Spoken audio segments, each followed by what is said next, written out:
Hi friends, welcome back to my channel. గౌతమ్ని కలిసి పెళ్లి గురించి వార్నింగ్ ఇచ్చిన జ్యోత్స్న. ఇది ఎలా జరగబోతుంది తెలుసుకోవాలి అనుకుంటే కనుక ఈ వీడియోని పూర్తిగా చూడండి. అలాగే కార్తీక దీపం సీరియల్లో ఏం జరగబోతుంది టీవీలో కంటే ముందుగా తెలుసుకోవాలి అనుకుంటే కనుక మన ఛానల్ని సబ్స్క్రైబ్ చేసుకోండి. ఇంకా ఎపిసోడ్లోకి అయితే వెళ్ళిపోదామండి. ఈరోజు ఎపిసోడ్లో అయితే గౌతమ్కి కాఫీ తీసుకొస్తుందన్నమాట దీప.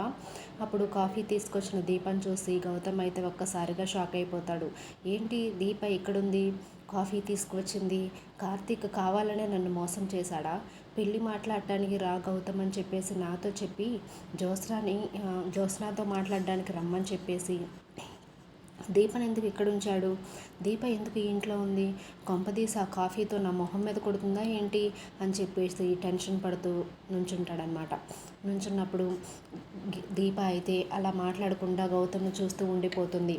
అలా చూస్తున్నప్పుడు పారిజాతం అయితే, దీప ఏంటి నుంచుని చూస్తున్నావు, కాఫీ ఇవ్వు, గౌతమ్కి నా మనవరాలు జ్యోత్స్నకి పెళ్ళి జరగబోతుంది, అందుకని చెప్పేసి పెళ్ళి మాటలు మాట్లాడుకోవడానికి వచ్చాడు గౌతమ్కి కాఫీ ఇవ్వు అని చెప్పగానే అప్పుడు దీప అయితే, కాఫీ ఇచ్చే కంటే ముందుగా నేను ఇంకొక పని చేయాలండి, ఆ పని చేసిన తర్వాత నేను కాఫీ ఇస్తాను అని చెప్పేసి కాఫీ టీపాయ్ మీద పెట్టేసి రెండు చేతులు జోడించి గౌతమ్కి అయితే నమస్కారం చేసి, క్షమించండి గౌతమ్, మీరు చాలా మంచివారు, కానీ నేను మీరు చెడ్డవారని చెప్పేసి ఎవరో చెప్పిన దాన్ని నేను నమ్మి, నా కళ్ళతో చూసిన దాన్నే నేను నమ్మి అలా అపార్థం చేసుకున్నాను, మీరు చాలా మంచివారు నాకు తెలుసు అని చెప్పేసి అంటుంది. అప్పుడైతే అందరూ షాక్ అయిపోతూ ఉంటారు. అదేంటి, ఎంగేజ్మెంట్ రోజున నింద వేసిన దీపే ఈరోజు మంచివాడంటుంది ఏంటి, అసలు దీప ఎంత కూల్గా మాట్లాడుతుంది, క్షమించమని అడుగుతుంది ఏంటి అని చెప్పేసి అనుకుంటూ ఉంటారు అందరూ కూడా మనసులో.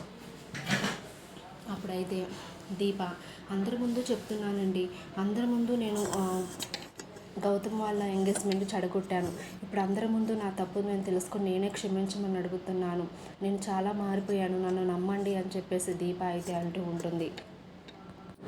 ఒక్కసారిగా ఆ మాటలు విని జ్యోత్స్న గుండె ఆగిపోతుంది, కోపంతో రగిలిపోతూ ఉంటుంది.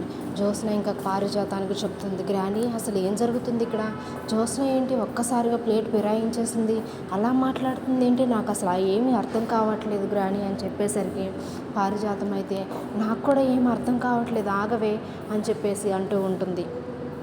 అప్పుడైతే కార్తీక్ మనసులో అనుకుంటూ ఉంటాడు, చిన్న మరదల ట్విస్ట్ అదిరింది కదా, నీకు పెద్ద ట్విస్టే ఇచ్చాను కదా అని చెప్పేసి కార్తీక్ అయితే అనుకుంటూ ఉంటాడనమాట. అప్పుడైతే శివనారాయణ అయితే, నేను నిన్ను నమ్ముతున్నానమ్మా, నువ్వు మారేవని నేను నమ్ముతున్నాను అని చెప్పి శివనారాయణ అంటాడు. అప్పుడైతే కార్తీక్ రివర్స్ అయిపోతూ ఉంటాడనమాట. దీప నువ్వు క్షమించమని చెప్పగానే క్షమించేసేసి తాతయ్య ఏమన్నా ఇప్పుడు నిశ్చితార్థానికి ఏర్పాట్లు చేస్తామనుకుంటున్నారా ఏంటి, నువ్వెందుకు అప్పుడు ఎందుకు అల్లరి చేశావు, ఇప్పుడు ఎందుకు మళ్ళీ క్షమించమని అడుగుతున్నావు అని చెప్పేసి కార్తీక్ రివర్స్లో దీపాన్ని తిడుతూ ఉంటాడు. అప్పుడు శివనారాయణ అయితే, నువ్వెవడురా మాట్లాడడానికి, దీప అప్పుడు తప్పు చేసింది, ఇప్పుడు అందరి ముందు ఒప్పుకుంది, నేనే క్షమిస్తున్నాను దీపాని, అమ్మ నువ్వు చెప్పినట్లుగానే నిశ్చితార్థానికి ఏర్పాట్లు చేస్తాను, దశరథ నువ్వు ముహూర్తం పెట్టించడానికి పంతులు గారిని పిలిపించి ముహూర్తాలు పెట్టించు, జ్యోత్స్నకి గౌతమ్కి నిశ్చితార్థానికి ముహూర్తాలు పెట్టించు, బాబు గౌతమ్ నువ్వు కూడా మీ అమ్మ నాన్నతో మాట్లాడి మాకు ఏ విషయమో చెప్పు బాబు అని చెప్పేసి అంటారు.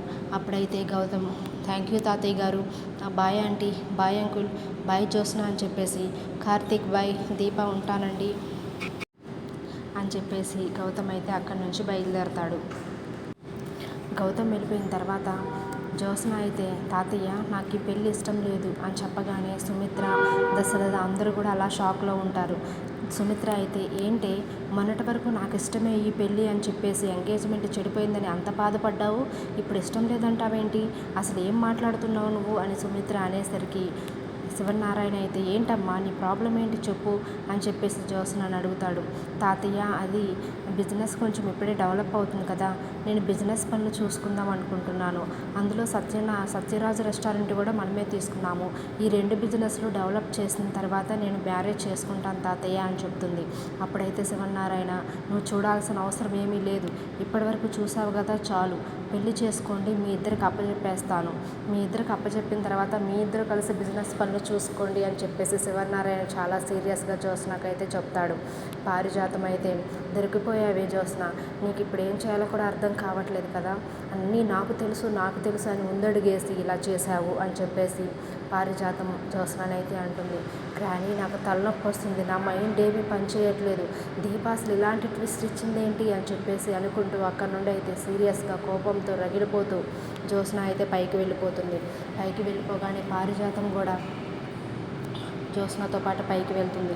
పైకి వెళ్ళిన తర్వాత జ్యోత్స్న అంటూ ఉంటుంది, గ్రానీ అసలు ఏం జరిగింది, ఇదంతా నాకు కలలాగానే ఉంది, అంత దీప అంత కూల్గా మాట్లాడుతుంది ఏంటి, అసలు ఏం జరిగింది, దీప కార్తీక్ బావ విషయంలో అసలు ఏం జరుగుతుంది, వాళ్ళిద్దరి ప్రవర్తనలో చాలా మార్పు వచ్చింది, నువ్వు గమనించావా గ్రానీ అని చెప్పగానే పారిజాతం అయితే, నువ్వు నా మాట వినుంటే ఇప్పటివరకు వచ్చేది కాదే, అన్నీ నాకు తెలుసు, నేను చెప్పినట్టే నువ్వు చెయ్యాలి, నేను అనిపించిందే నేను చేస్తాను, నువ్వు చూస్తూ ఉండు అని నన్ను అన్నావు, కానీ చూసావా ఈరోజు అటు నుయ్యి ఇటు గొయ్యిలాగా నీ పరిస్థితి తయారైంది, ఇప్పుడు ఏం చేద్దాం అనుకుంటున్నావు అని అడిగేసరికి జ్యోత్స్న అయితే, గ్రానీ పద మన ఇద్దరం బయలుదేరి గౌతమ్ దగ్గరికి వెళ్దాము, గౌతమ్తో మాట్లాడదాము, అసలు గౌతమ్ ఏమనుకుంటున్నాడో, ఎవరికి చెప్పకుండా ఎందుకు వచ్చాడో పెళ్లి మాటలు మాట్లాడటానికి, గౌతమే వచ్చాడా లేదా ఇంకెవరైనా గౌతమ్ని మాట్లాడమని పంపించారో తెలుసుకుందాం పద గ్రానీ అని చెప్పేసి పారిజాతంతో అంటూ ఉంటుంది.